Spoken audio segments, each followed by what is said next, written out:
What's good? It's your boy Choco. And your girl Galaxy, and we are Choking Galaxy. Gets better every time. Yeah. What are we doing today? Today we are reacting to Hobbies by the Odds One Out. Odd one out.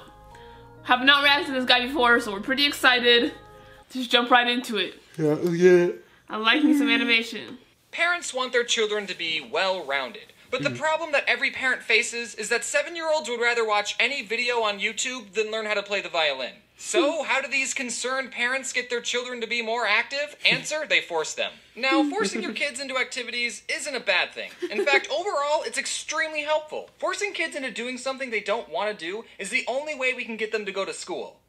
Okay, saying that out loud kind of sounded wrong. Doing extra activities, especially at a young age, not only teaches you important skills, but it also teaches you what your interests are. How are you going to know if you don't like ballet unless you try it? I've tried it, and now I can say with confidence, ballet is not for me.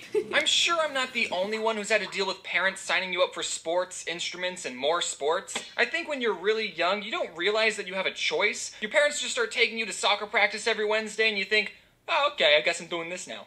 But all the activities I was forced into, while I never got invested in any of them, I'm still glad I did them, you know?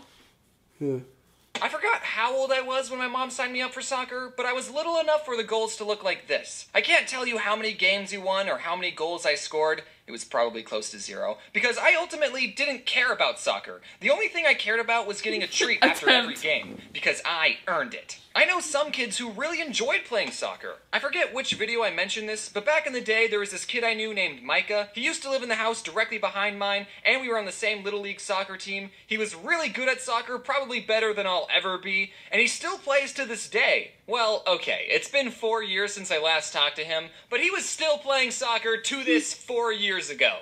Now, did Micah's parents initially force him into playing soccer? Probably, I didn't ask. But if his parents never forced him into it, he would have never known how good he was at the game and how much he enjoyed it. But that's enough about Micah. This is my channel. I don't remember how I stopped playing soccer. I just stopped showing up to the practices one year.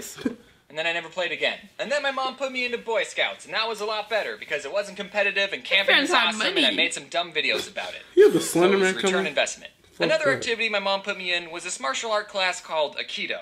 I'm honestly surprised I've gotten 107 videos without mentioning Aikido once. Probably because it was boring and nothing interesting happened. My mom put me and my twin sister into Aikido, and we both agreed that it was boring and we didn't like it, so we decided not to remind my mom whenever she had to take us to class, and surprisingly, she forgot most of the time. Okay, look, when yeah, his parents definitely had money. We had to sit on our knees, and that gets uncomfortable after 2 seconds. What is Aikido, I hear you asking? Aikido is a special form of martial arts in that it doesn't teach you how to fight. Aikido is all about self-defense and to also not hurt the attacker. You know those self-defense techniques that are like, if someone tries to attack you, use your keys as a knife and stab them. Aikido is not that. An Aikido master will take an attacker's arm, spin them around, and then pin them down to the floor. Now that sounds really cool on rice paper, like if someone goes to attack you, and then you block their punch and pin them to the ground. Hey, the Naruto head, look like, you wanna take me on, kid?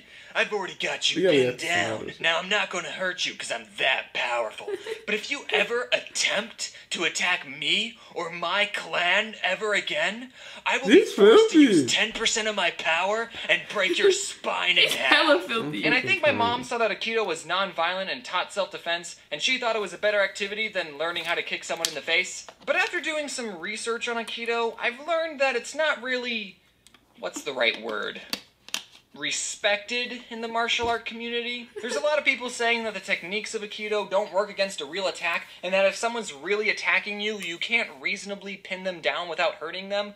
So it's probably a better idea to just punch back. And some people who are in Aikido think that their style of fighting is more civil and the more eloquent way of fighting, or non-fighting. So there's a tad bit of elitism in the martial art community. Now, surprisingly, I've never been in a real fight, so I can't really comment on what the more effective martial art is. I'm sure different situations call for different responses, but I don't think I'm wrong when I say that Aikido is the vegans of martial arts. After Aikido, the next thing I was forced to learn was an instrument. My parents didn't force me to do this, it was the American education system that did. In 5th and 6th grade, everyone had to take a band class, and we all chose different instruments to play, and I went with the flute. And as soon as I was given the flute, I traded it with Priscilla, who chose percussion, And that's what I did for the next 2 years. Compared to the rest of the instruments, percussion was very easy on my lungs. And it was okay if we were bad at the instrument because we were in the very back. The first set of songs we learned was on this metal xylophone thing, but I think the teacher thought everyone was so bad at that instrument that the rest of the songs we learned was on this drum. Just one drum, it looked like this. So while everyone else had to learn face and every good boy deserves fudge and whatever these lines connecting the notes mean, we cool kids in the back only had to memorize 3 notes. A hit on the drum, a hit on the side of the drum, and not hitting the drum. Now those are my favorite notes. Drums are so great, nothing beats the drums. Hey. Drums are easy. So my parents tried to get me to do extra activities, but I never did more than what I was told to do. But that's okay. You should at least try new things, and if it's not something you enjoy, well, at least you tried. Now, with all the activities I did, I still spent plenty of my free time doing some other things. Okay, I played a lot of Neopets and RuneScape, and as much as I played a lot of Neopets. I would say overall, they didn't make me a more... Wait, hold on. Neopets was crazy. I forgot. What did you do in that game again? I forgot, bro. No, it was like a bunch of mini games, and you had this character, and you would like try to dress it up. But for some reason, I always thought there was like some secret to Neopets. Like I was convinced. I was like, there has to be more. It can't just be these little games. Like I kept thinking that in this whole big world, I was gonna find something that was gonna just like alter the game forever, and I never did. Neopets was hard. But it was a dope game. I knew people that are rounded person. Unless you count what they did to my How horrible do you even get filthy at Neopets? People will spend their free time doing what they rounded person. Games, I would say overall, they didn't make me a more rounded person. Bro, struggling though. Like, guy has hair. Bro, looking lumpy. Oh my god, that's crazy. Alright, back to it. My horrible posture. People will spend their free time doing what they enjoy, and entertainment is designed to be entertaining. And while it's good to take some time doing things you enjoy, just like everything in life, it's all about balance. I think there's a very clear and important difference between a hobby and an addiction. If you enjoy playing video games and watching Netflix in your free time, then do that. Keyword being free time. You still need to set time to sleep, work, and socialize. And take showers. If I can smell that you were just binging a show, then that's gotta change. While I was working on this video, I wondered why it was more acceptable to be good at chess than it was World of Warcraft. Because at its core, chess and Warcraft are the same thing.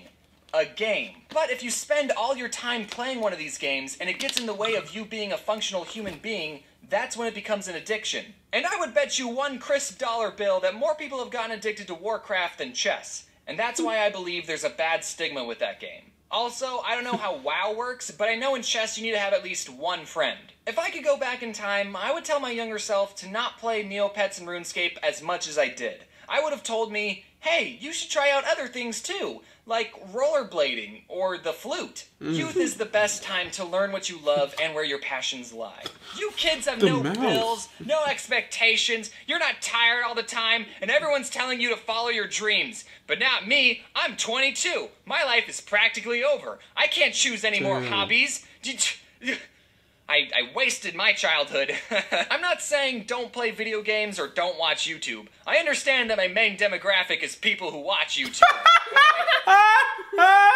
Wait, why do they keep having bro pop up, bro, in the dark room, bro? It's not.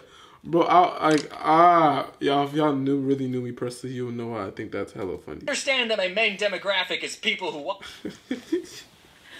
Bro, they just put bro in a hat. He's just... No, it's like a little meme because like neckbeards wear hats like that, like fedoras. Yeah, but just... YouTube. But like I said before, it's all about the balance. Trademark. So go out there, try new things, join a club, go on a walk, draw something. I'm biased, but make a comic, write a short story, find a recipe online and cook something, or read a book. Take breaks, yes, but never stop learning. And when you're an adult, you can force your children to learn too. Happy 2019, everyone. That video made me really happy. I actually like that video. Yeah. Because, yo, it spoke some real shit. Because, honestly, when I was younger, like, it's just crazy because, like he said, like, the parents is... Your young life is really in your parents' hands. Because you really don't know a lot. And it's like, you know, people that, like, are really good at basketball, like... when I was younger, my mom and dad didn't really want me to play basketball, but like I kind of wanted to just because of everyone, all my friends are doing it. If my mom and dad would push me to do it, like even the times I don't want to, it would have been NBA shit for real. You know, I think that's the reason, because like you need that parental support in sports and all the activities you do. If you have the parental support, like your parent wants you to be that, like okay, my son's gonna be that shit, he's gonna be that, like, and they force you to do it, even though like you're just gonna be so good that when you get older, it's like, oh, nasty. Yeah. No, when I was a kid, I always wanted to do gymnastics, but we couldn't really afford it. And that just makes me feel like once I have kids, I want to be in a place where I'm stable and I can kind of give them that chance. I'm not saying I didn't not have a great childhood, because I had an amazing childhood. My mom did her very best for me, and I feel like I never lacked anything. But like, I feel like just to have these opportunities to try all these classes and to really kind of like hone your skills at a young age is so incredible. And like the main thing about this video that was dope was that like it kind of appeals to all ages. Like a kid could sit there and watch it and be like, oh, it's a cartoon, that's dope. And then us, like 19 and 20, like we're sitting here like, that's dope. Like that, honestly, that makes sense. So I feel like it's very appealing to all ages, and I really like that video. Yeah. But hey guys, check out our main channels, CHOCtivity, Galaxy Girl. You know, we also like to bring stories to life. At least he does. And that is why today, Ghetto Kingdom Hearts just dropped. You guys better go check it out. Please go watch that video. It is such an incredible video. It took months. It took months. You don't understand how much work this took. It's like a live action remake of the Kingdom Hearts story. So please go check it out. Do it. Do it. Down below. It's gonna be linked first thing in the bio. I got you. You're not gonna regret it. Anyways, like, comment, subscribe, and we'll see you guys next time. Y'all want more of the odds went out? Hey, let us know for real. Yeah, because we love him. Yeah. We want to do more. So let us know. Alright? Just subscribe. Done. Bye. Bye. Pretty little girl, pretty little girlfriend, pretty little girl, pretty little girlfriend, pretty little girl, pretty little girlfriend, girlfriend. I could be her pretty cute.